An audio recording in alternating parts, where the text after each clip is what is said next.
Friend, જય શ્રી કૃષ્ણ, હર મહાદેવ. કેમ છો તમે બધા? Welcome to our new vlog. And અમારા વ્લોગ જોતા જોતા પ્લીઝ એને લાઇક એન્ડ સબસ્ક્રાઈબ કરવાનું પણ રાખજો, જેથી કરે અમને થોડોક સપોર્ટ બી મળે. તો પ્લીઝ અમને હેલ્પ પણ કરજો એન્ડ અમારો વ્લોગ શેર પણ કરજો. એન્ડ મમ્મીઓ પાણી ઢોળે ને એટલે આપણે તો બોલાય નહીં, જાતે તો પોતાને બોલાય નહીં. છોકરું ઢોળે એટલે એટલું બધું કાંડ આપણે કરી દઈએ ને એની ઉપર, એટલું બધું બોલીએ. શું કેવું?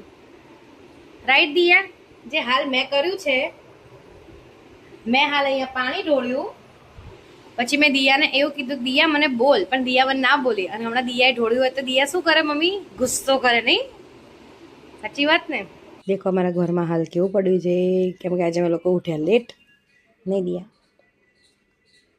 બીજું બોલો. હવે દિયા બેન સ્કૂલ નથી ગયા, હવે ભણવા તો બેસતી જ નથી. 5 વાર કહીએ તો એ ભણવા તો નહીં જ બેસવાનું. કેમ દિયા?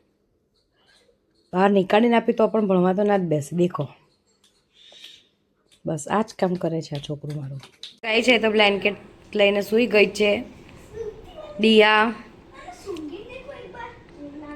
ડેડી બેઠા છે તમારા દિયા બેન. દિયાને આવી છે ઊંઘ હવે. હે દિયા? કાલે શું છે? રામનવમી, રથયાત્રા જોવાની કાલ આપણે. હા, હેપી રામનવમી. સાચી વાત ને? બિલકુલ, વર્ષોથી જોઈએ.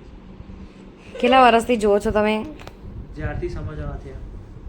બરાબર. સમજણા 10 વર્ષ થઈ ગયા હતા. આઈ થિંક 12 વર્ષે બધી સમજણ આવી ગઈ હોય દરેકને. દરેકની વાત નથી કરતી, હું તમારી વાત કરું છું.